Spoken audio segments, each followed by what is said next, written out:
So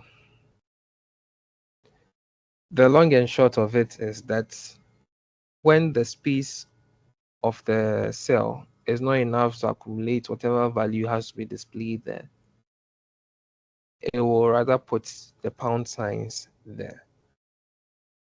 You understand? So that's not an exactly an error, but it's only an indication that whatever it has to display will not fit in the cell. So you either increase the uh, width of the column or the cell,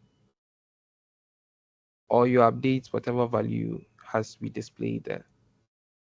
You understand? All right. But I'm sure he has more to add to that. And what I'm trying to teach here is that when you face an issue, your first step shouldn't be to wait the whole week and then come and meet me with it. We may not have time to cover everybody's issue. Does that mean that there are people who should not get the value they need? No. The answers are all over the place. And if even instead of Google, let me paste the same thing.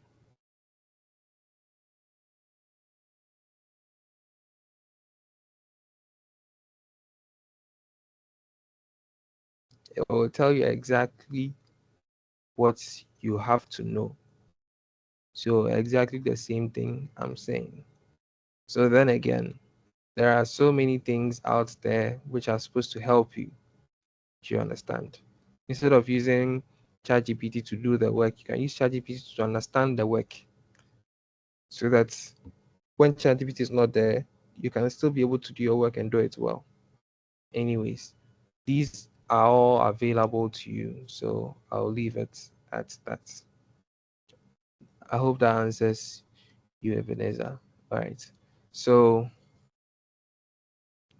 um,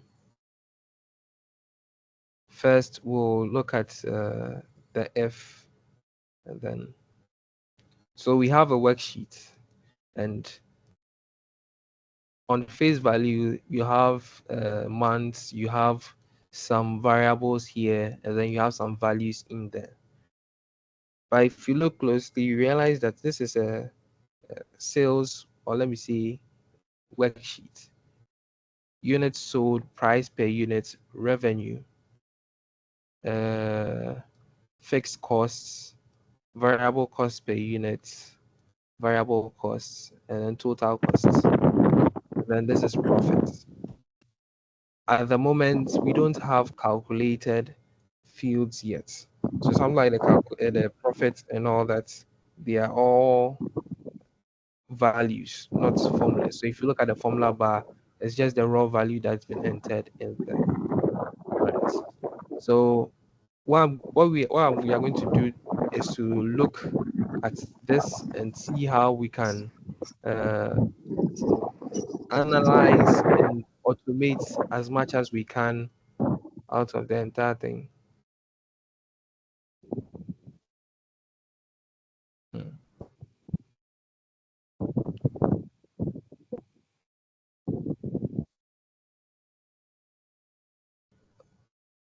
Okay.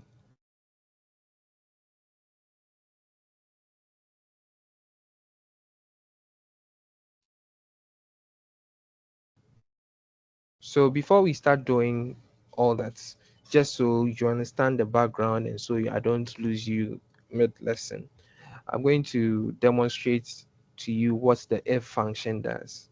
It's a function just like any other function that we have looked at. We've looked at sum, we've looked at minimum, we've looked at maximum, we've seen average, and a whole lot of them. Oh, some of you are in the lobby. There is no one in the lobby here.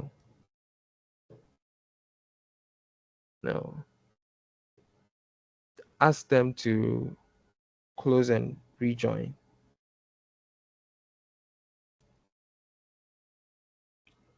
Ask them to close and rejoin. I opened up the lobby, so those who are coming in are coming straight in. Anyways. So we've looked at average, and there I showed you exactly where those functions can be located. So you can look at them, and if you ever need any of them for any reason, you just have to go and look them up and use them. You understand? Eh. So Hello. yes, Samuel. Sir, please, I wanted to know if last week lecture and then the very day that we started an official lecture on in Excel worksheet, the videos have been Mm-hmm. uploaded not, or not yet. Okay, so I think I've received a few queries on that because those meetings were the ones we did in the original link. Sir Mike is the Okay. one who has access to them, and so far I understand he's uploaded almost all of them, and apart from a few issues with quality, which we really can't do anything about because the meeting has already been recorded. Uh, but do check your Sakai workspace and see if you can have access to it or not. Is that okay? Thank you, sir. That's very fine. Thank All right. And don't decide to wait for exams to come before or revision before you start reviewing the videos. You'll not be helping yourself. All right. So let's move on. So like I said, the if function is just like any other function that you can use in a formula, but it has its own set of rules and inputs and the way its outputs work. So we'll look at that. And yeah, let's go first. So for every formula, we type our equal to sign as usual. And the name of the f function is just an f. So as I type the f, it shows me a list of functions close. There's f error, f na, fs. What we are looking for is f. So the moment I stopped, I type the name, I open my brackets. My Excel is giving me a few tips, telling me what the f function expects. First, there's the logical test. The logical test is a condition which will always amount to or result in a true or false value. And then we have the value it should output if the test is true, and then the value it should output if the test is false. You understand? So let's take this scenario. The government of Ghana during the tenure of the e-levy said that if the rule was quite a lot complex than this, but I'm just simplifying it. If your monthly transactions is less than 3,000 cedis, it shouldn't e-levy shouldn't apply to you. But if you've already hit your 3,000 cedis limit, then e-levy can apply to you. So that's what I'm going to try to do here. So let me say uh, if this cell I7 is the amount we are considering, we either display a yes or a no. So I'm going to say if I7 is greater than 3,000, then we say yes. Sorry. And we say yes, e-levy applies. Else we'll say no. Now, I want us to pay attention to a few things here. When I was typing my yes and my no, I put them in quotation marks. In the realm of computing, programming, and all that, there are some things we call literals.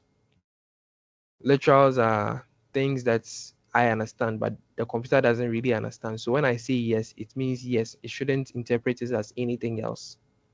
You understand? So I put them in quotation marks. They are otherwise known as strings or alphanumeric characters or whatever you may call them.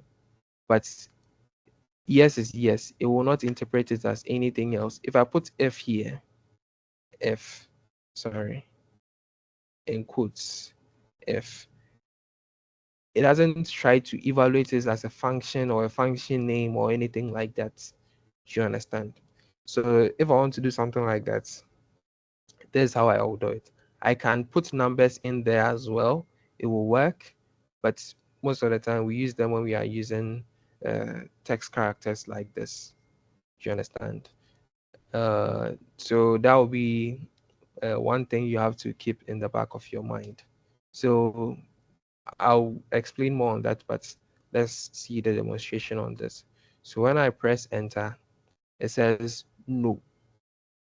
You see, our function, so just so you don't forget, the formula is here as well, so you understand what exactly is going on. Right. So the formula is referencing cell I7. And let's say for some reason I7 has been updated, it's now 3-1 like this, and I press enter. You see, now the output of this cell gets updated to yes, because now the condition of uh, the formula is now evaluating to true. So it's returning yes. Is that clear? All right. So that's all there is to it. So I could even see uh, if I7 is greater than 1000, which is, it means that E-levy applies. We'll now calculate E-levy. So we'll say, instead of returning yes, we'll say uh, I7 multiplied by 5%. Let me see, 0.05, which is 5%. Else we'll return I7 multiplied by 0. Do you understand? So when I press enter, now, as long as it's greater than 3,000, we are calculating the amount of e-levy government will be getting from this transaction or from this profit. But the moment it comes down to 2,700 again, now it's 0. You understand? So there's nothing really difficult about it at all. Yes, Sophia, can you please speak up? Okay, so please, I'm a bit confused where you were getting the I7 from, or it's just a function you input. All right, so I7 is this cell I7. I'm only arbitrarily using it to demonstrate the f function. So I just decided to use the value in here to demonstrate what we have in the f function. Does that answer your question? Yes, please. Thank you very much. All right, all right. So just like any other formula, the f function can be used in other formulas as well. We've not really done that before, but you can have a formula in a formula. So instead of calculating for only I7, maybe we want to calculate for the total profits. So instead of saying if I7 is greater than 3,000, I can say if the sum of what? The sum of all the profits, you understand, is greater than uh, 3,000, then we have that. Let me copy this. So then we'll put that here again. And so anytime, anywhere we see I7, we are putting some. So it's just referencing the entire thing because some will return one value. That value can be used in our formula. So that value can be compared with 3,000. That value can be multiplied by 0.05, and that value can be multiplied by 0 again. So we have what we call a nested function, a function in another function. Do you understand? So when I press enter, it calculates the e-levy for the sum of all of these. But let's say for some reason we start deleting values in here, and you know, even though we still have a value here, this is less than 3,000. So automatically it evaluates to zero. You understand? So let me undo all that. And this is our formula. I'm going to copy the formula and put it in the chat as well.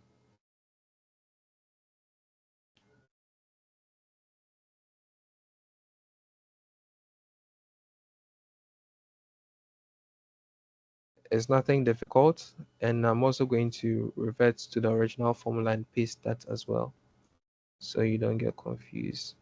This was I7. This was also I7. I7. There's a typo in my formula. Oh, okay. So when I was cutting out the sum, I left an extra closing bracket in there, which will break my formula. So I take that out and I press enter. All right. So I'm going to copy that formula as well and paste it in the chat.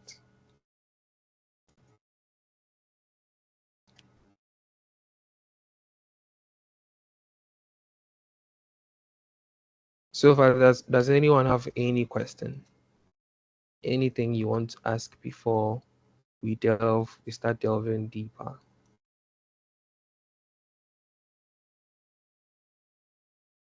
All right. Let's jump straight ahead. Hello, sir. Yes, Miss Vida. Please, the one that you've done right now, can you retake it again? I didn't see it. Which one? Please, the one that you were multiplying the numbers. Can you say specifically what you don't get in there so I understand? So when you come to the well, this side, the profit side, yeah, how you add the profit? How I added the profits. Yes, please. So to do that, I use the sum function. You understand? We've seen what the sum function can do. We looked at that last week. And the sum function will take a range of or when I say a range, it means that a list of cells or a range which may be a contiguous selection of cells. So from I2 to I7, that was what I used. And I put it in the sum function. So when I do that, it will always give me a numeric value. So it will just add all of them up and give me the results. So that's what I used in the if function in place of only the I7, just so it could be more meaningful. Okay. So is Thank there you. anything in there which is confounding to you? No, please, it's okay. All right. Thank you. Okay, so sir, Yes. so with the formulas, are we supposed to, or we make sure that we produce one, or the Excel will help us in creating one? So the question is in more of you should know what formula to use at what point in time. Excel cannot come and tell you that, oh, this column is called total cost, so use sum here. If you use the auto sum will always create a sum for you. You understand? What if you want to, you were supposed to calculate the average for that place? What if you're supposed to calculate the mean or something else, or the maximum or the minimum? So you have to know which formula to use. And sometimes you may have to craft a more complex formula with the functions that you already have available. So in that sense, you have to do the work yourself. But what Excel does is Excel will assist you with some helpful tips. So when I start typing, it tells me that this sum takes in a number or a list of numbers. Do you get that? Yes, sir. Yes, sir. Uh-huh. Thank you, sir. So if you want help regarding a specific function, when you tap or when you click on the tips, it will give you, let me see, a small lesson. When I click on it, this is what it's giving me. So if you have the time and you want to go through this, this is a video about the Excel sum function. It has, Okay. there are some examples in there as well. You understand? Okay. Thank you, sir. Thank you. All right. Any other thing? So for the, this is the sum function. For the if function, there are three things. The logical test comes first, the value if true, and then the value if false, in that order. You understand? So if you somehow interchange them, let's say you move this, let me, you move this here, you've done something totally different. So if you press enter, you see you're getting something else. This has its own meaning. So what this means is that uh, I7 multiplied by 0, which will always return 0. 0 is a falsy value. Do you understand? So it will always return this end of the function. That is the value if false. It will never ever amount to this, even if you go and increase I7. So let me say currently I7 is less than 3000. So yes, this seems like, this result seems like it's true. But let me increase it to 5000. If you look at the formula, it's calculating 5% of 5000 and putting it there, which is not supposed to happen. It's now supposed to tell us that this is greater than 0, so I'll return 0 instead. But now the false, let me say, this is supposed to be the true. This, you've mixed everything up. Do you understand? So even though the function is working, the function, let me say, this is correct syntax and everything, it's actually, let me say, you've put in something totally ridiculous. And because the computer will not get the, doesn't understand what you want to tell you that this is actually wrong, it will not say anything, and rightfully so, because it's just the tool and this is the instruction you've put in. As long as the instruction is valid, as to whether that's the correct instruction, you are the one who is supposed to be able to tell. So if I press enter, I'll continue using this and using this and using this, and I'll think, oh, everything is fine. But this is actually supposed to return 0, not calculate the 5% value here as well. You understand? So this is not a syntax error. This is what we will call a logical error. You understand? Your instructions are fine, but there is a problem with the thinking of the whole thing. All right, so now we are back.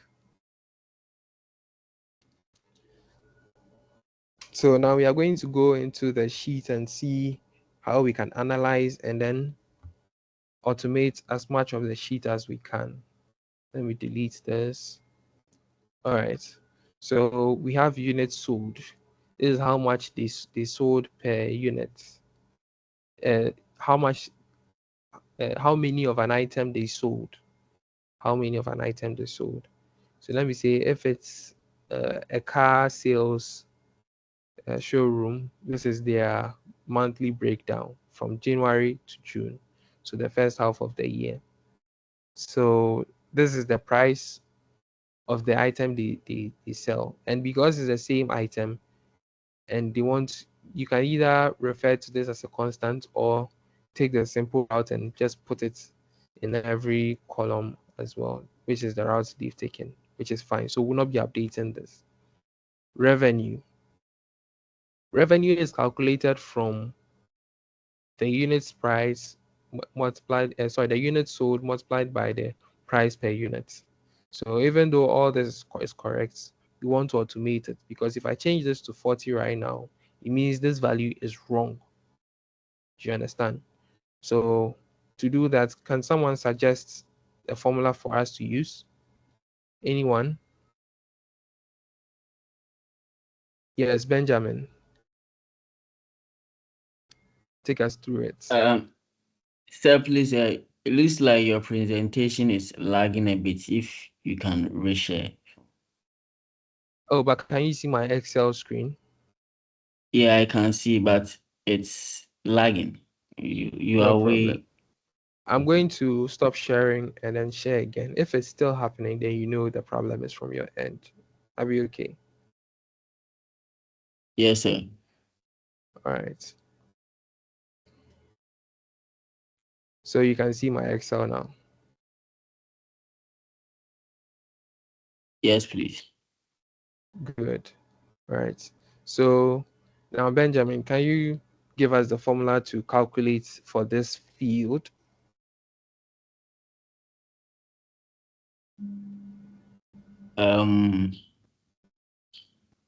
For the revenue.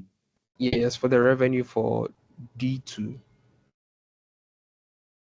Okay, so I think it's going to be B2 multiplied by C2. D2 multiplied by C2, like this.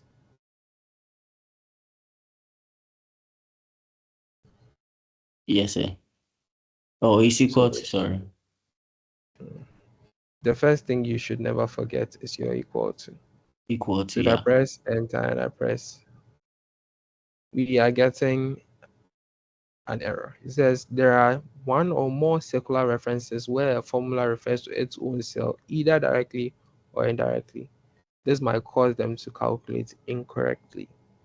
So, Benjamin, there's an issue with your formula. Yeah, I said B2 multiply is equal to B2 multiplied by C2. B2 multiplied by C2. Okay. So when you multiply 12 by 4, you get 48. So I guess this is right. Thank you very much, Benjamin. Welcome. All right. So to let me clear all this. To replicate the formula for the remaining cells in the column, I'm going to fill the formula. So I'll come here to the bottom right, and then as soon as I get my fill handle, I'll click and drag. You understand? And because we are using relative referencing throughout, it means that in the next formula, instead of B2C2, I'm getting B3C3, then B4 multiplied by C4, and it goes through. So it means that this is exactly what we want for this particular column. So we've calculated our revenue. Then we have this column fixed costs. Let me variate it a bit.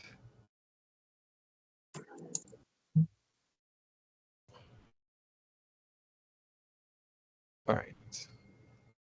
Benjamin, you have your hand up.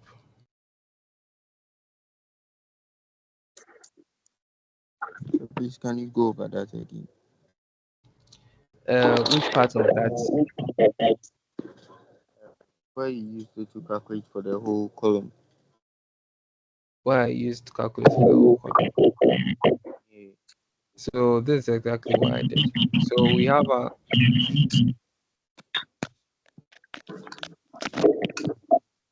Can you mute yourselves?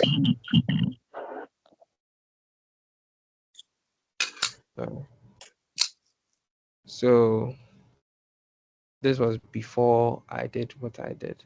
Then I came down here. As soon as I got my fill handle, I clicked and I dragged. Isaac, do you get that?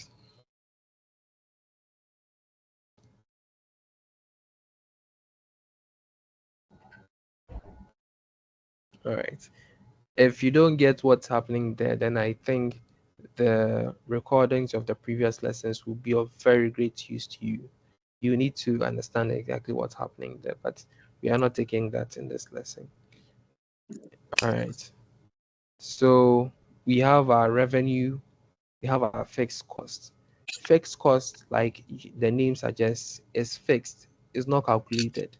So it's like last month, the first month in January was when they brought the cars in. So they paid a lot of money for the transportation. Doesn't mean that in the following month there will be the same rate or anything like that. But because the cars were now coming, they have to pay containers and freight to bring the cars to the showroom. And in February, there was little to do. So their expenses, the fixed expenses, wasn't really much. But then we have the rest of them. So let's just assume that fixed costs. So, and then we have variable cost per unit. So for each car, or yeah, let me see car, that's the sell. This is the variable cost. So you multiply the variable cost by the fixed cost to get the total variable cost. You understand? For that, for the number of cars that were sold for that month.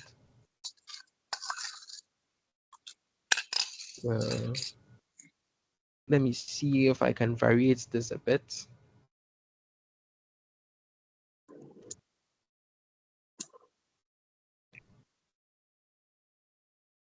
So first, let me delete all the existing data we have in there.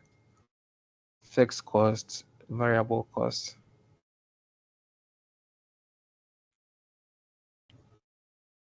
So who can suggest a formula we can work with here?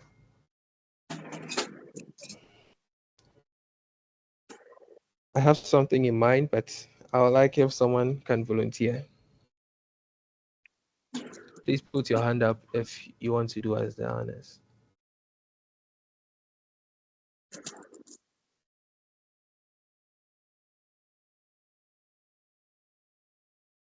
Anyone?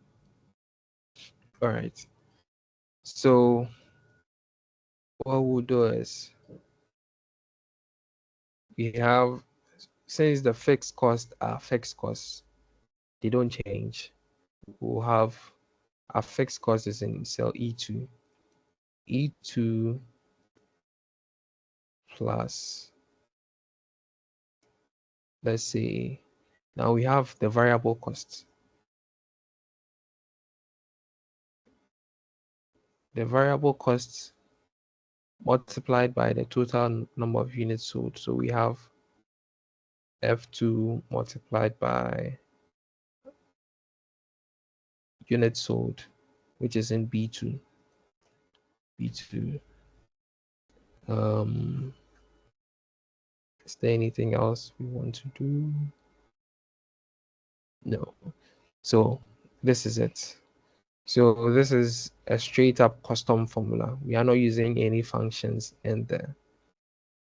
So to propagate that formula as well, I'll just use my fill handle to spread it in.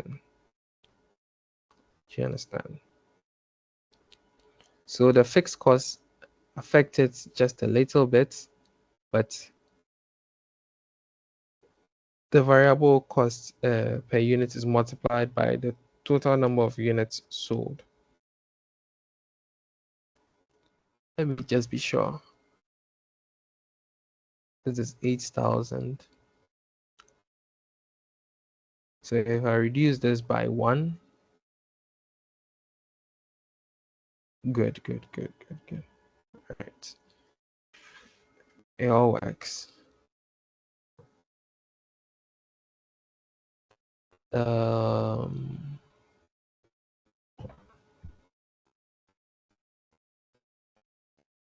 so total cost.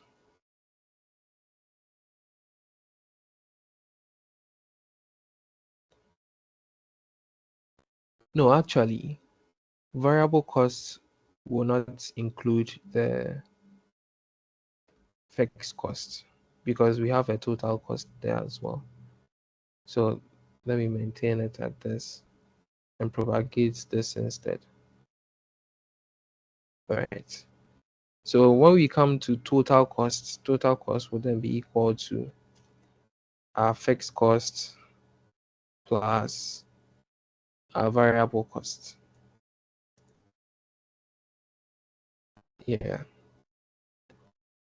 So the same thing that we're calculating for here is what we are now calculating for here. Just that because we already have this calculated, it's now featuring in the formula easily. So where we had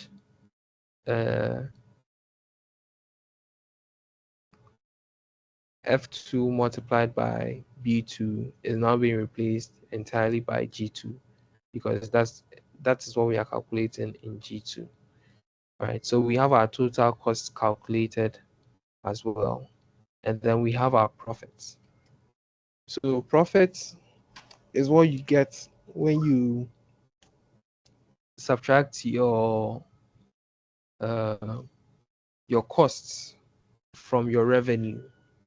So if the total at the end of the month you sold 20 cars and you got 20,000 cedis, and it costs you 10,000 cedis to run the business, you subtract that from the 20,000, which will leave you another 10,000 as your profit.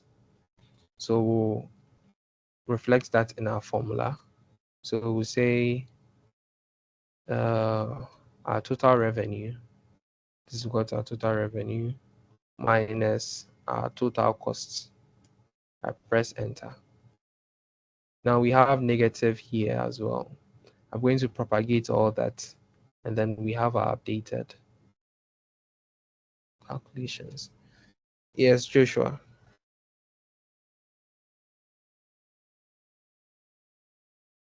Please, can you go over again? Which parts, please? The variable cost, because you changed it again, so I missed it. Okay. So to calculate the variable cost, you have the variable cost per unit, and then you have the number of units they sold. You understand?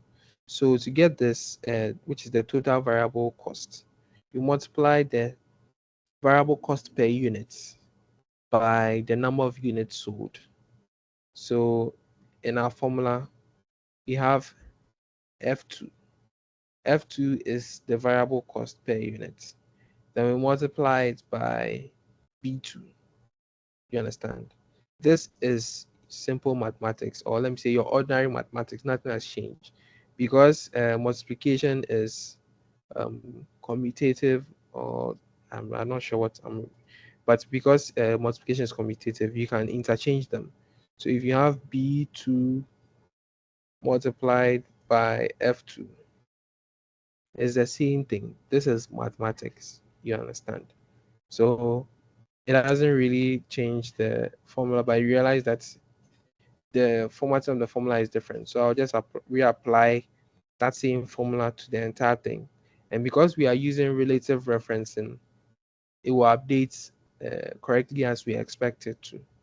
So when you're looking, the formulas are updated now. The B's come before the F's and everything. All right. So if Joshua is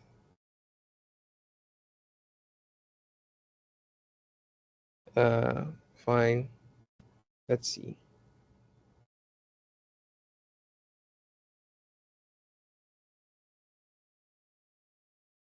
All right. So some of your colleagues are still texting me. Let me see if I can reshare the link to them.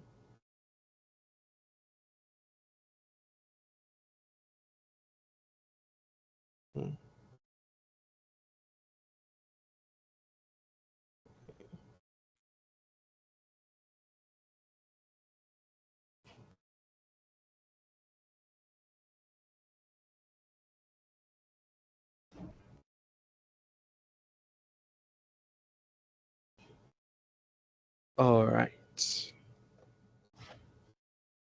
Yes. Joshua, you have your hand up. Yes, please. Sir, please, how did you calculate the total cost, please? I want the formula, please. The total cost. The total cost. All right. So to calculate the total cost, I added the total variable cost to the fixed cost. You understand? So this plus this. So when I open the formula, you can see the cells which went into calculating that Okay. E2 plus G2. You understand? Fixed cost. Right. Okay. Thank you. Yes, sir. Yes. Kayum. Kayum. Idrisu. Yes. The formulas that you are giving us, is it a suggestion or that's just So I keep using the word suggestion in the sense that we are creating a workbook or a worksheet. Do you understand? Based on what you've been asked to calculate, the formulas may be different. So if you see total cost here, it doesn't mean that wherever you see total cost, this is the formula you must use. You understand? There are some, let me say, maybe you're working in the port. In the ports, people import goods and everything. And then when they come, they have to weigh them. So you must attach certain weights to the item before you even sum them up. It means that you have to create a formula custom to that. But because let me say you see someone will say we were taught that total cost you add them up, that's what you do. No, you get fired. You understand? So that's why I keep using the word suggesting, because in whatever domain that you are working in, what all the instructions that you have been given, things may be different. You have to do something. That's why you are learning the basics. And then you go out there and then you apply it. Yeah, is that fine with you? yeah, but I wanted to whether in exams are they giving us formulas or they will just Come again. like in exams or questions, exam questions, like are they going to give us a formula for that or you create our own Okay. formula? So in the exam question, they the task will be for you to create the formulas, but they'll be giving you instructions.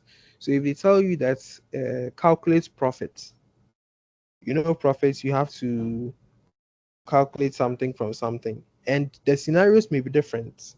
So if I tell whatever I tell you is not gospel truth because your situation may be different, they may ask you to calculate profits in a simple scenario like this. So in this case, what you'll be doing will then be subtract the costs from the revenue. If you did business in school, you know that your profit is always the result of subtracting your costs from the revenue. You understand? But there may be some additional complexities to it which you may have to factor in that we don't have here. So if you go to exam and you say this is what we did in class, so I'm doing the same thing, no. It may be simple as this. Then if it comes like that, then fine. Glory be to God. And then you do it. But you have to pay the attention to details so that if there is any other thing that you have to add to it, you add to it to make your formula complete. Do you understand? So, like I keep saying, it is subjective. It's not that this is how you calculate total cost every single time. You understand? Ehen. So it's like word problems in school. When you are given a word problem, just because the formula is there doesn't mean that you can just fill in values and it will always be correct. Sometimes you have to change something. Sometimes something is you have to go and get some additional information from somewhere else. You understand? For example, in calculating my variable cost, I have to know that I have to multiply the cost per unit by the total units sold. Maybe the instructions are different. Maybe the instructions are clear. Maybe the instructions are not.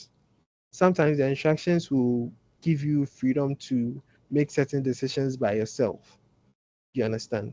So it's a whole lot. Um, Marvelous. Please speak up. Good morning, sir. Yes, please. Good morning.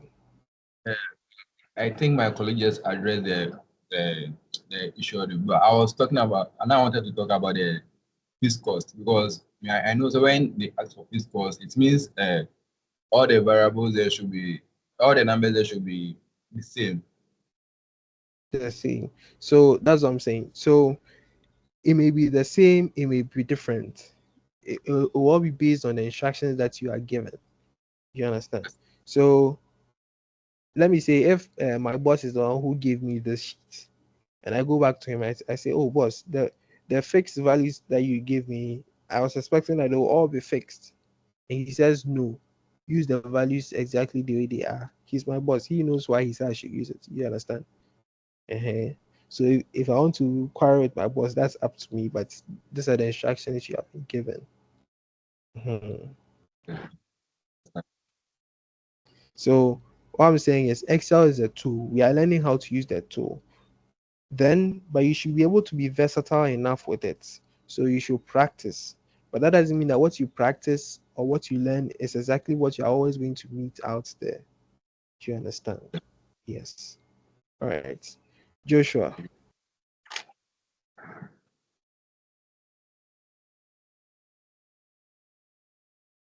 Thank you, sir. Yes. Certainly, the profit for the first month. When I subtracted the total cost of the revenue, or is it the revenue subtracted from the total cost? It's Because when revenue I minus total costs. Go on. Your when I line is starting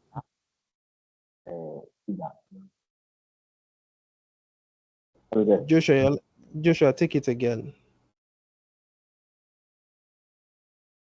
I was asking that when I did I had a positive number. I subtracted the total cost on the revenue. So I'm asking correct or wrong. I had a positive number. So I can't really tell, but you have to investigate and know exactly what's in there. So uh, to give an overview on that, the instructions that you are given is the instructions you are given. You understand? Just because the column says profits doesn't mean that it should always be a positive number because it said profits. The negative number here means that in January they ran at a loss. You understand? So if you go and modify the formula to you go and you switch it so it becomes positive, you've actually done something wrong because this negative value there is information which is valuable to the business. So they know that in January they ran at a loss. If there's a problem with that, then they can remedy it.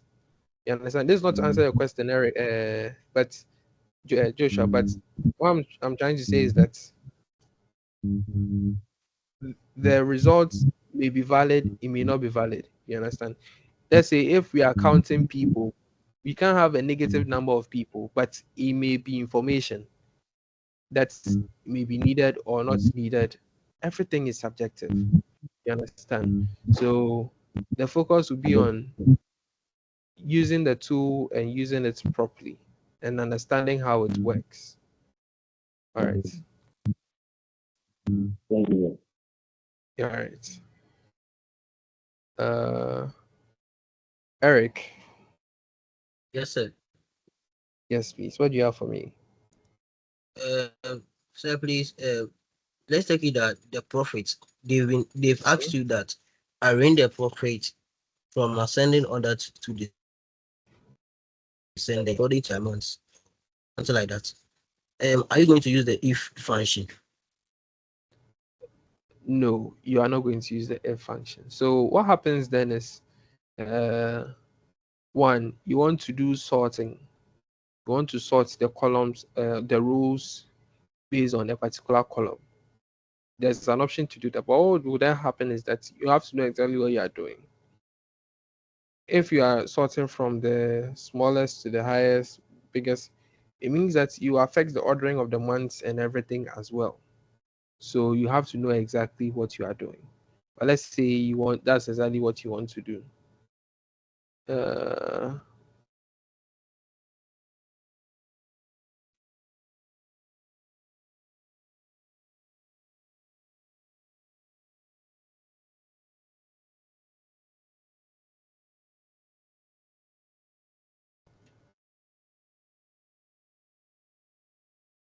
So we have sorts here. So let me cancel. Let me now go and look for it properly.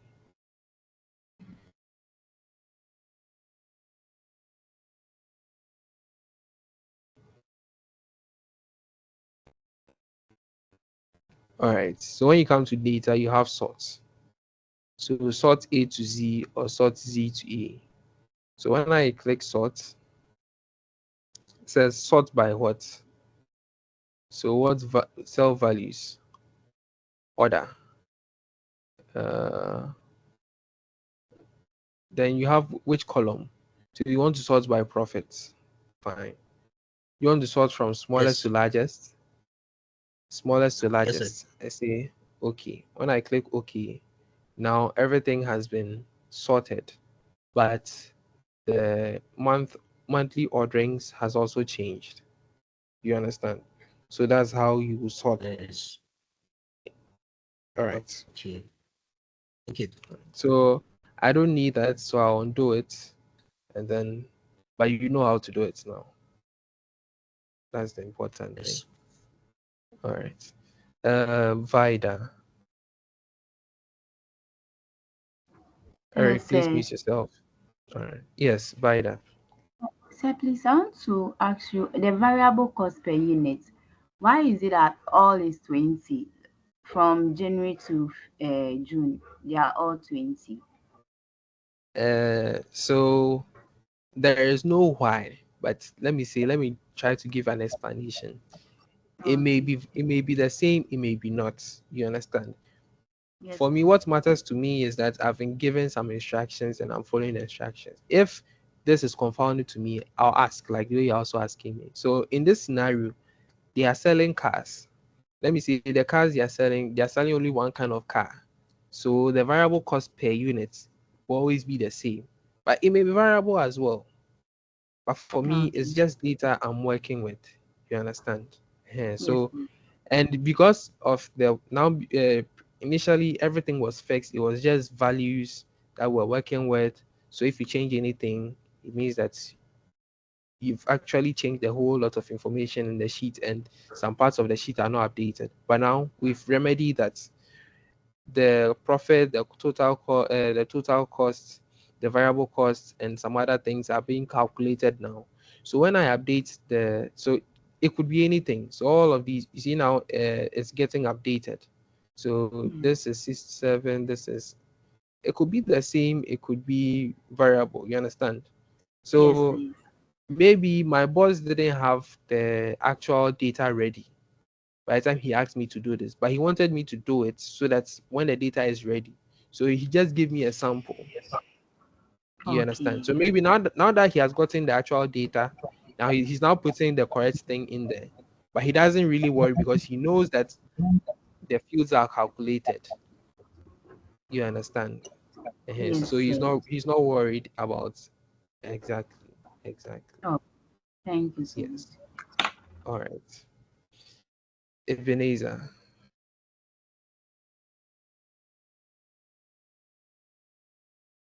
Hello, sir.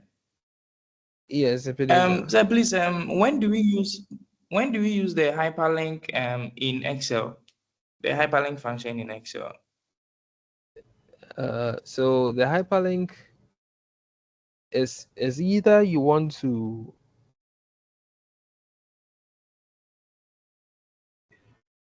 sometimes you want to add a reference to a different application, maybe Word or any other application, or sometimes you want to add actual links. But the best answer will be to demonstrate it. So let's take our time to do that. So I think you will have to be here. Do you see hyperlinks here?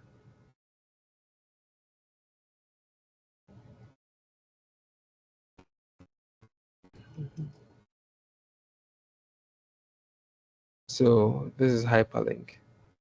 So you are basically adding a web URL. So if I'm doing chatgpt.com, say okay. So this 20 has become a URL now. That's all it does. So let me say I'm in a new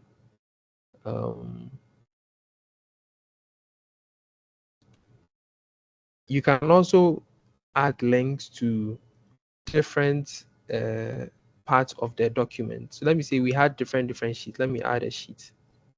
Let me come here. Let me add a sheet. This is the hyperlink. It's shortened to link. I come here. I want to add a link to this document. Cell 1. What cell? Let me see. Cell I7. I7. And what text should it display? I'll say total. Display total. So the total is what you see. And then when you click on it, so let me type OK. So when I click on this total, it would bring me here. You understand?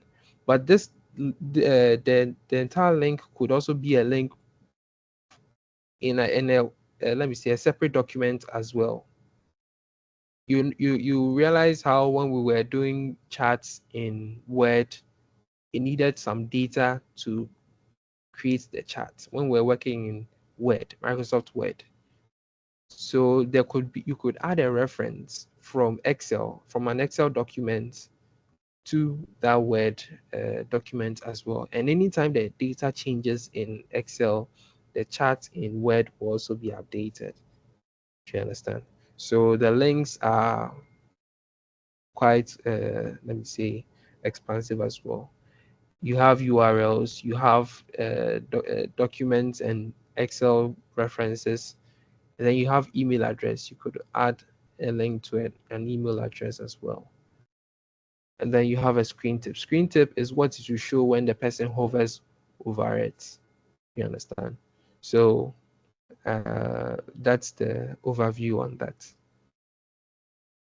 So if there's no other question, we'll jump in to continue our lesson. So in all this, the what if is not really anything difficult. There are some rules, you follow the rules, and you make sure that you put in your instructions clearly, and you test it to make sure that it doesn't, there's no logical error, and some misgivings in there as well. Anyways, so there is something called the what if analysis. What if analysis. Excel used to show me some of these things around. All right. So this is the what if analysis. It's under the data tab. So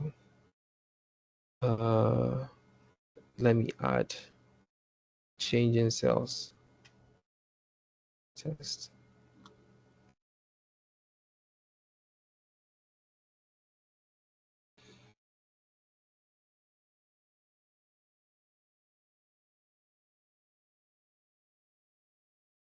All right.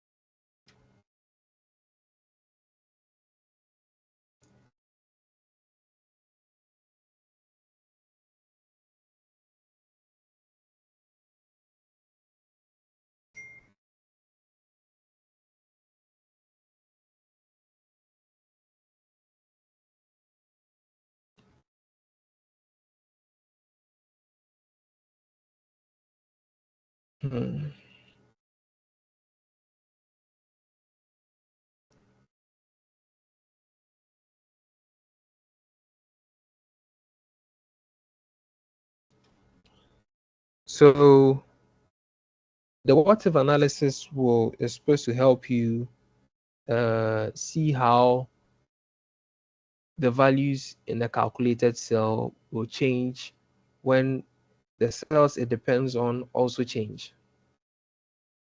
And I was talking about testing your formulas and everything. This is how you use them. So if I can decide to add protection. So based on what option that I choose, it will apply that rule to the cell. So if I prevent changes, so we are applying it to I7, and you see automatically it uses absolute referencing to reference the cell, but that's fine. So let me say okay. So when I click OK, enter a value. This is the original value in the currently in I7. It's supposed to be calculated, but when I click OK, it's done now. So profits depends on total cost. Total cost is affected by variable cost, which is affected by cost per unit. Let me update that and change it and see. So when I reduce that, this is still changing. So it means that this is not working properly. Give me a moment. Scenario manager. Sure. Close. So what it's basically doing is that it's just converting it from a calculated field to a literal value. So the exact numerical value that is supposed to be in there.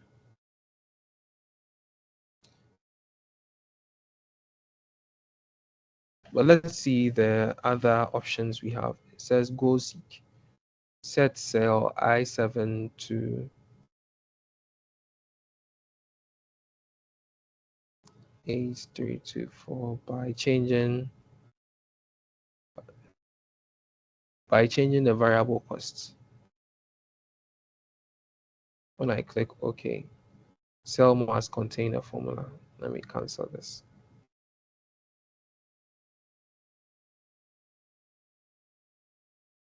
All right. So let me come back to my what if analysis and then do a go seek. So changing cell I7 to, let me say 5,000 by changing each cell.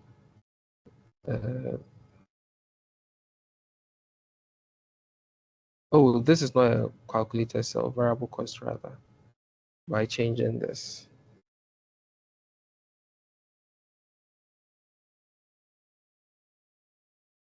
All right. So I say, okay, cell must contain a value by changing this. All right. So does anyone understand what just happened and can explain in their own words to us?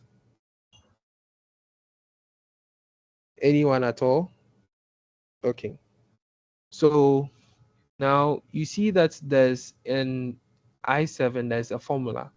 The formula says revenue, which is D7, minus the total cost, which is H7. Now, if we want to, someone put their hand up and put it down, and it's fine. So what this is doing is trying to reverse engineer the formula for us. So the question is, I'm supposed to subtract this from this to get this. But if I have this and I have this, the revenue, if I have the profit and I have the revenue, how do I go to calculate the total cost? Or what total cost will I use with this to get this? Do you understand? And Excel is allowing us to do that kind of analysis. And you could use that as a test, because if I know that if in a month I earn in terms of revenue, we are 7,750 cedis is coming in, and our profit is 5,000 cedis. How do we get the total cost? Normally, your intention will tell you that, oh, just do a reverse and rather subtract the profits from the revenue, and that will give you the total cost. But sometimes your formulas are a lot more complex than just this. You understand? So this is just a simple demonstration of what will happen with that. So all you are doing is that you are taking, you are given the results, and you're using that result to calculate one of the dependents of the formula. Sorry, the dependencies of the formula. So let me say, okay, let me go back to what we had originally. This is where we were. Let me do the same thing over again. So let's say the month has ended. We are in April now. Let's say in March. In March, we earned 10,000. We got 10,000 cedis profits, and we know that we sold 130 cars.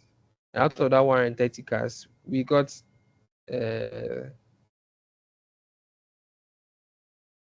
what did we get? We got 6,500, and we want to calculate how we got that profit.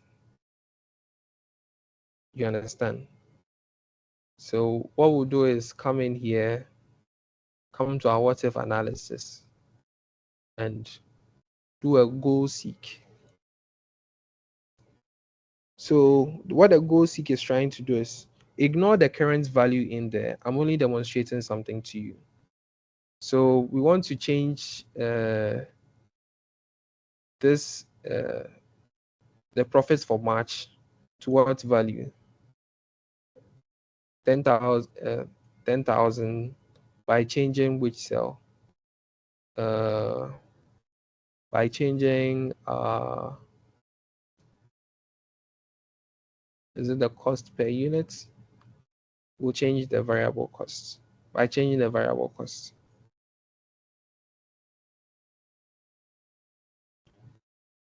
Okay, so this is a calculator, so let's take that out.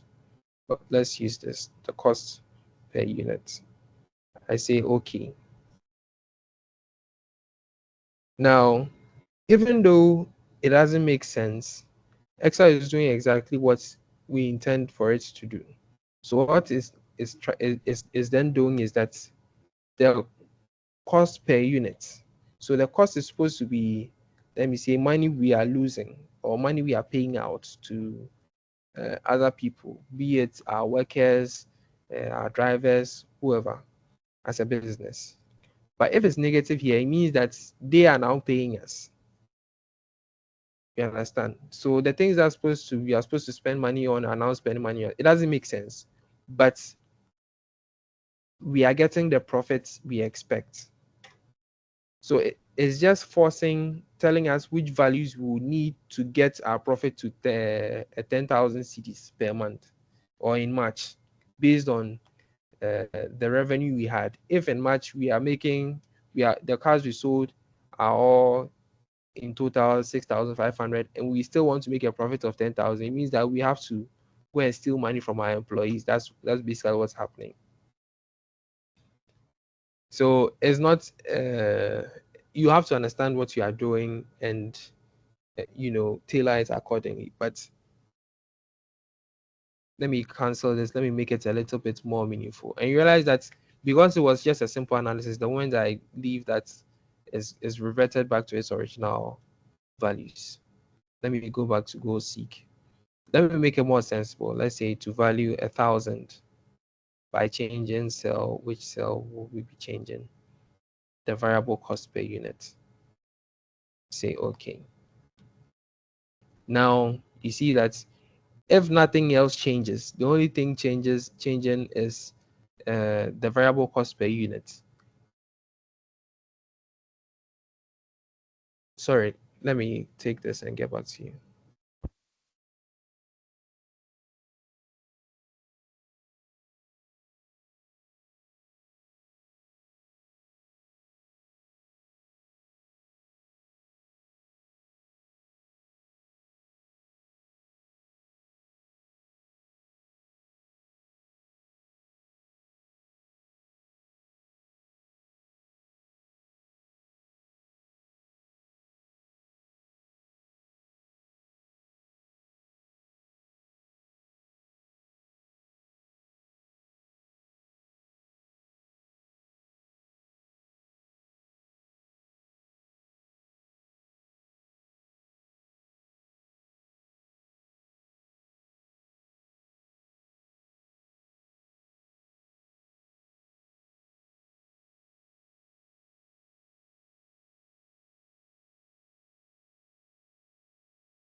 All right. So, uh, so this goal seek analysis is basically kind of reverse engineering our results for us. So instead of saying, I have my revenue, I have my total cost, calculate my profits for me, it's rather saying, I have my profit, I have my revenue. What's because the total cost is dependent on variable cost, and variable cost also depending on units. How will I change my units to get this amount of profits? Can you hear me?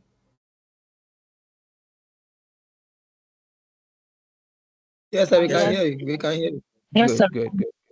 Yes. So that's basically what it's doing. So if, let me say, we all know that 1 plus 1 is 2, or let me say, we all know that what do you call it? Cos 90 is 0. Do you understand? Good. This is a great example. We all know that cos 90 means 0, but we don't know what cos is. We know 90 is always constant. We don't know what the cos is. So we want to find cos. This would be a very great tool to help you.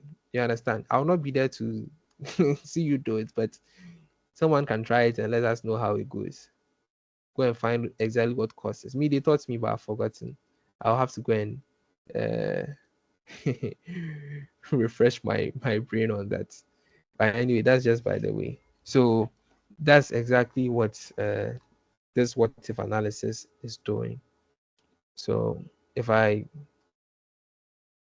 let me revert everything back to the way it was. Is someone speaking?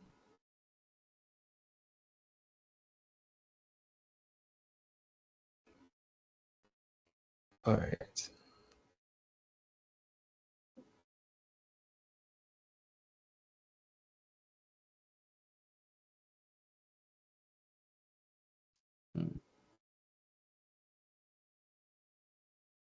I think someone has their mic on. If it's you, please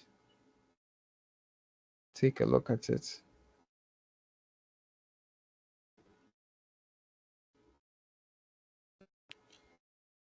So what we are doing is we are trying different scenarios for the formulas we are using. For the what if analysis, we have a last one, which is data table. Mhm.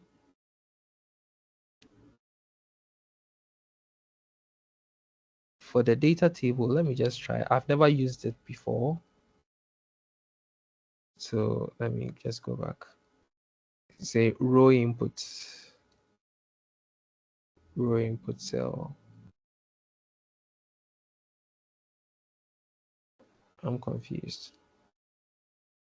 Okay, let's say row input cell, put our revenue, column input cell.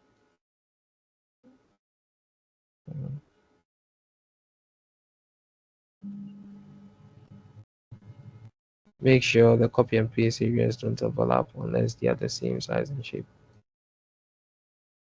Anyways, I think we'll have to do a little more reading on those. In our lesson plan, we have one more thing apart from the what if analysis. We have the spark line charts. So if you don't know where to find your charts, they are here. That's one. For the spark line charts, I saw something. Oh,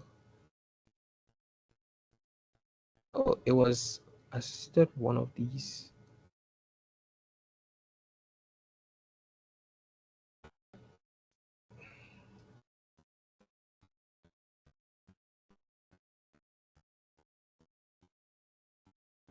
This is the spark line.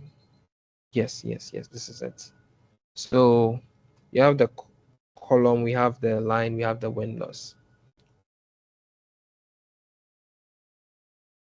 Select a data range for the spark lines. Let's say we select all of our profits and where to place the spark lines. We'll place them here. Say okay. Excuse me.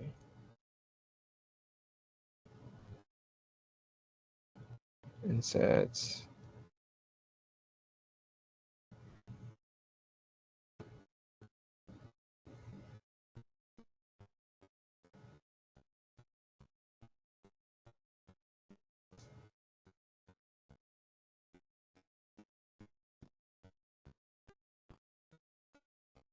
Let me use this instead.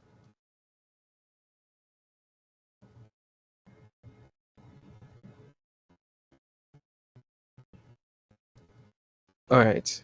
So in case you are not seeing this clearly, let me increase it a bit.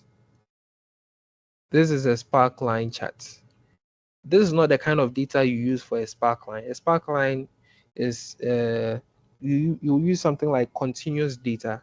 So yearly data, monthly data, weekly data. And so in that case, let me say this would have been 2020, 2021, 2022, 23, 24, 25 in that sequential order by columns. And then I'll select all of, let me see that sequential data, and I'll display a Spark line in the final or in the cumulative column. You understand? So if all these values were the values of, or let me say profits for each year, and then in the final profits column, we have the total profits.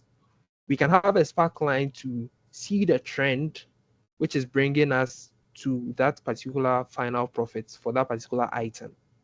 You understand? So just to demonstrate, I'm just using this data to just demonstrate that for now. So I select the data I want to use for my Spark lines. I come to insert. You could use the column as well. And then because I've already selected data, it's already pre-filled all this for me. Where would it place the Spark lines? It will place them here. Say, okay. Now you see that instead of the line, it's now using the bars here. And if you look at the number of data items I have in the we have 1, 2, 3, 4, 5, 6. And there are 6 columns in there as well. You understand? So this is also to help visualize the data that you are working with. Do you understand? It's going to display it in the cell so that apart from just reading the value and knowing that, oh, this is the amount we had for profits in this time range, you can see a trend line or a trend visualization as well. It's nothing really difficult. So the rest of the things in the lesson have to do with formatting, which we've actually looked at over and over.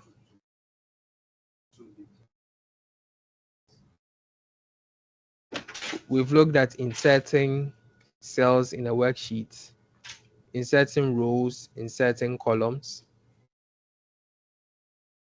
I'm pretty sure no one in this class has a problem with all of those. So we've looked at functions, we've looked at absolute and relative addressing in our formulas and in our cells. We've seen mixed referencing as well.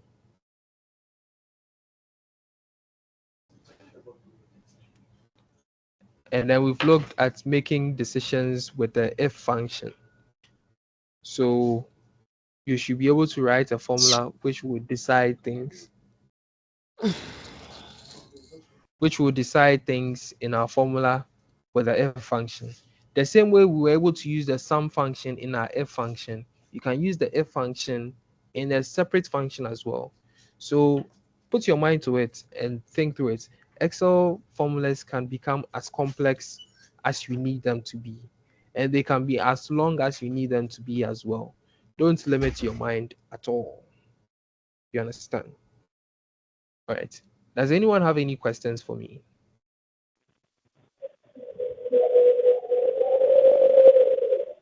Hey, someone has their mic on. Oh. Yes, Vida.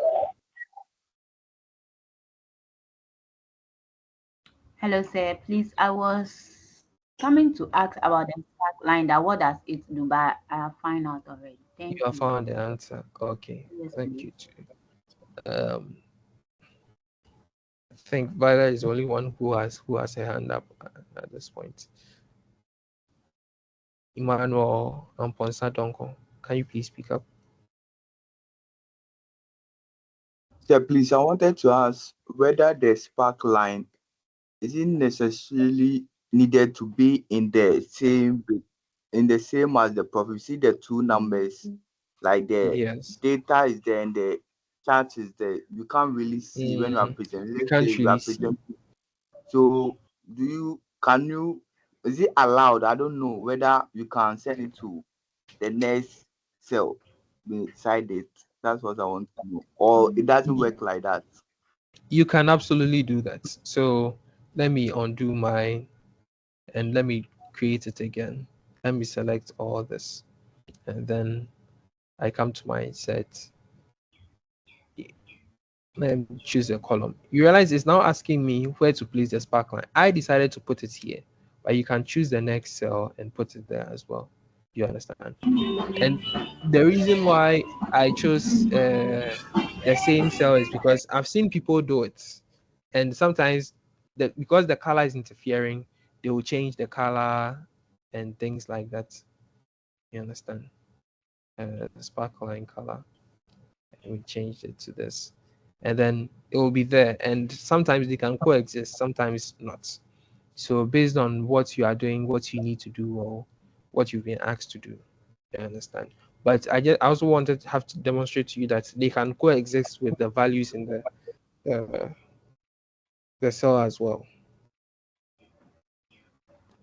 All right. Is there Okay, anything thank you. else? All right.